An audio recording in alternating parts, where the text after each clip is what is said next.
La policía encuentra las grabaciones y finalmente los hermanos Menéndez son arrestados.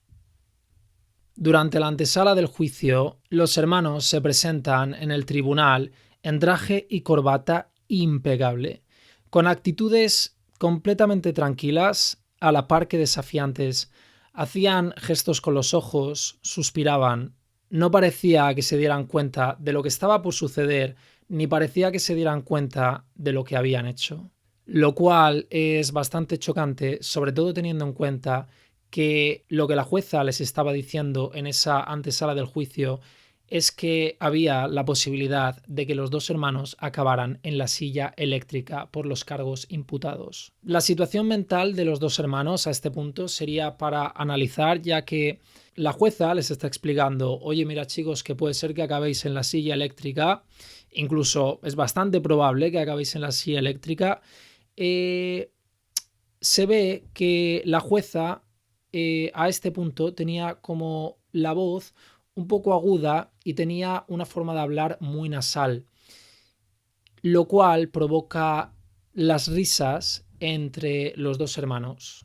Es decir, en medio del juicio, donde se te acusa de matar a tus padres, donde tienes a toda la opinión pública en tu contra y donde te están diciendo que vas a acabar en la silla eléctrica, a ti no se te ocurre otra cosa que reírte de la voz de la jueza. Y es en esta antesala del juicio donde los dos hermanos, con dos pelotas bien puestas, se declaran como no culpables del delito por el que se les estaba imputando, a pesar de que sus declaraciones tenían más agujeros que un colador. A este punto cabe recalcar que la Fiscalía y la Defensa habían discutido bastante porque no llegaban a determinar si las grabaciones obtenidas, las confesiones contadas al doctor Osil, eran realmente pruebas válidas para presentar en un juicio, porque no sé cómo será ahora la ley en Estados Unidos y no sé cómo será la ley con respecto a este sentido tanto en España como en los distintos países de Latinoamérica, pero en aquel momento en Estados Unidos literalmente una confesión de un delito ya hecho por parte de un paciente a un psicólogo se consideraba como una prueba no válida en un juicio, y se consideraba como una prueba no válida en el juicio porque la defensa alegaba que se vulneraba ese derecho de privacidad que existe entre el paciente y el médico. De hecho, hay un dato bastante curioso, que es que, si bien es cierto que el psicólogo no está en la obligación de contar un delito ya hecho que le ha confesado su cliente, sí estaría en su obligación si este delito todavía no se ha cometido. Es decir, te lo explico para que se entienda mejor. Si yo, por ejemplo, como cliente voy a mi psicólogo y le digo que estoy pensando que voy a matar a alguien, el psicólogo está obligado a llamar a la policía para que vengan a intervenirme y a llevarme, y dependiendo de la gravedad de las declaraciones, pues incluso llegando a tener efectos legales, esa confesión de lo que quiero hacer en el futuro. Eso si el delito no lo he cometido, simplemente tengo la intención, y eso es porque en las leyes estadounidenses esto se consideraba como evitar un peligro inminente. Pero claro, si el delito ya está hecho y tú se lo confiesas a tu psicólogo, se entiende que la policía no va a evitar ningún peligro inminente porque el delito ya está hecho. Por lo tanto, aquí sí que aplicaría ese derecho a la privacidad entre cliente y médico. De todas formas, al final la Corte Suprema acaba decidiendo que se podrán utilizar 2 de las 3 grabaciones que el doctor Osil tenía en su poder. A la luz de estas grabaciones, el cuento de la inocencia de los hermanos Menéndez ya no se sostiene. Finalmente, en julio del 93, los hermanos Menéndez confiesan haber cometido el crimen, y es aquí, amigos, donde llega el auténtico giro de guión de toda esta historia. Los hermanos Menéndez confiesan haber cometido el asesinato de sus padres por un hecho de legítima defensa, porque su vida estaba peligrando, y también quitaron la vida a sus padres como fruto de toda una vida de abusos, ya sean abusos psíquicos, físicos e incluso sexuales. Dijeron que le habían básicamente quitado la vida a su padre debido a todos los abusos que cometió contra ellos durante su infancia, llegando algunos de esos abusos a ser sexuales. Y por otra parte dijeron que le quitaron la vida a su madre simplemente por pena, porque su madre procesaba tanto amor por José que haberla dejado hubiera sido un hecho que la hubiera acabado de todas formas matando de pena. Por lo tanto, lo que hicieron fue simplemente acortar el proceso. El proceso judicial inicia el 20 de julio de 1993, 10 días después de que se produjeran estas declaraciones, y han hecho 2 procesos por separado, uno para Lyle y otro para Eric, con 2 jueces por separado, pero en la misma sala y al mismo tiempo. Sí, todo muy raro. Haciendo 2 procesos separados, uno para Lyle y otro para Eric, incluso con 2 jueces separados, pero por alguna razón, no me preguntéis por qué, en la misma sala y al mismo tiempo. El juicio, además, se convierte en un fenómeno viral.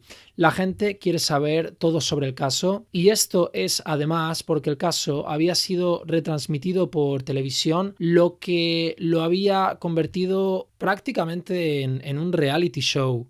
Los hermanos son llamados a la primera sesión del juicio y lo primero que podemos ver es que su apariencia ha cambiado notablemente.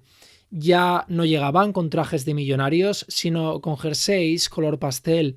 Se les veía pálidos, seguramente siendo fruto de abusos en la cárcel. La abogada de la defensa era Leslie Abramson y era uno de los mejores abogados que había. Leslie estaba decidida a convencer al jurado de que esos 2 niños habían cometido los actos que habían cometido como fruto de una vida llena de sufrimiento y sobre todo por poder sobrevivir. Lo cometieron porque determinaban que su vida estaba en inminente peligro. Es por ello que para crear esta imagen de que realmente eran poco menos que 2 niños torturados, cambian precisamente esta imagen de apariencias de los trajes a estos jersecitos para hacerlos parecer literalmente niños.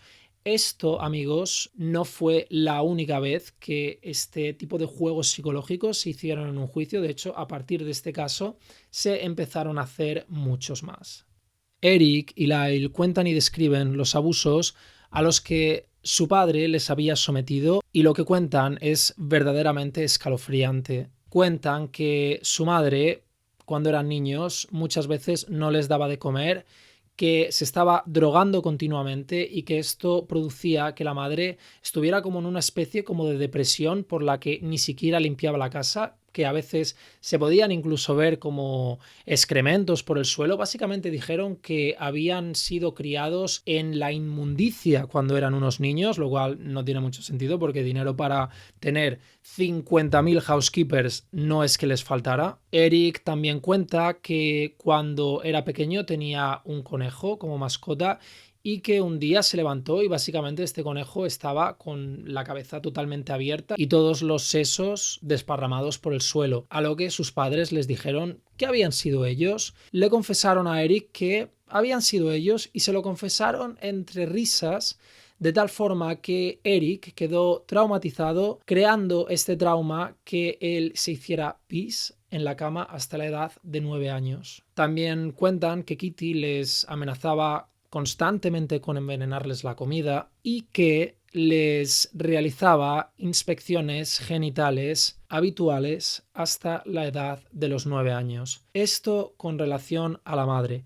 Con relación al padre, ya vamos a ver que el caso va a ser bastante peor, ya que lo que cuentan los hermanos es que José, el padre, no solamente les pegaba y abusaba de ellos psicológicamente, sino que además abusaba de ellos sexualmente, en especial de Eric, el más pequeño, obligándoles a veces a tener sexo con él, practicarle afelaciones, entre otras cosas horribles que se pueden escuchar en los testimonios grabados del juicio. A este punto la familia queda completamente dividida, habiendo algunos familiares que dicen que estos abusos se pudieron dar y otros familiares que dicen que estos abusos nunca se dieron. Uno de los testimonios más interesantes seguramente es de una de las primas de los hermanos Menéndez, que cuenta que cuando todos eran pequeños, un día Eric se le acercó y le dijo: papá, me ha tocado ahí. A lo que la prima le contestó que no se preocupara, que iba a hablar con algún adulto responsable. La prima fue a hablar con Kitty, con la madre, para comentarle: oye, este tipo de comentario que está haciendo Eric, ¿de dónde viene? A lo que Kitty simplemente se hizo la loca, no le terminó de dar una respuesta muy clara y nunca más le volvió a hablar del tema. El proceso es muy largo y no voy a seguir explayándome en él. Si queréis saber más cosas en particular sobre el proceso, podéis acudir tanto a la serie de Netflix como al documental como a los libros. Es por ello que vamos a dar un salto hacia enero de 1994, que es la fecha donde el juicio concluye. El jurado había estado deliberando durante un mes, ya que no eran capaces de decidir si el testimonio de los hermanos Menéndez era real o no.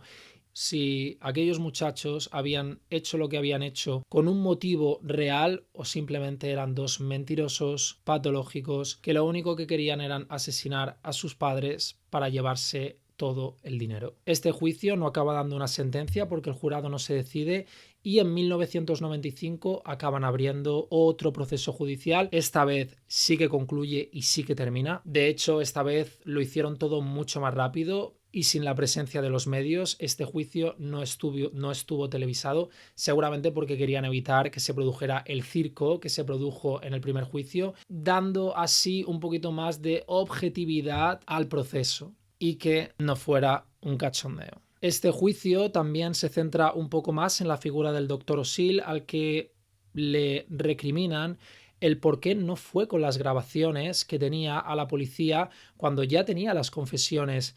Esto acabó produciendo que el juez determinara que el Dr. O'Seal no debía de seguir teniendo su licencia como médico. Es decir, perdió su licencia como médico, lo cual a mí honestamente me parece bien que la perdiera. Y es que este segundo juicio se decide también mucho más rápido porque Eric había dicho una mentira. Dijo que las armas no las había comprado 2 meses antes de que se produjera el asesinato a sus padres.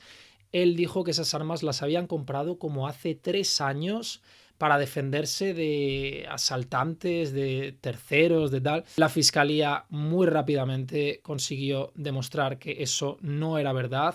Demostraron que ellos compraron las armas 2 días antes. Eso provocó que el jurado pensara que efectivamente existía una premeditación del crimen cometido, lo cual creaba ante la perspectiva del jurado que estos dos chicos no eran otra cosa más que dos personas completamente megalómanas, mentirosas, muy buenas actoras y que habían básicamente hecho todo por la avaricia de conseguir la herencia de los padres. Finalmente, el juez les sentencia a la cadena perpetua sin posibilidad de revisión.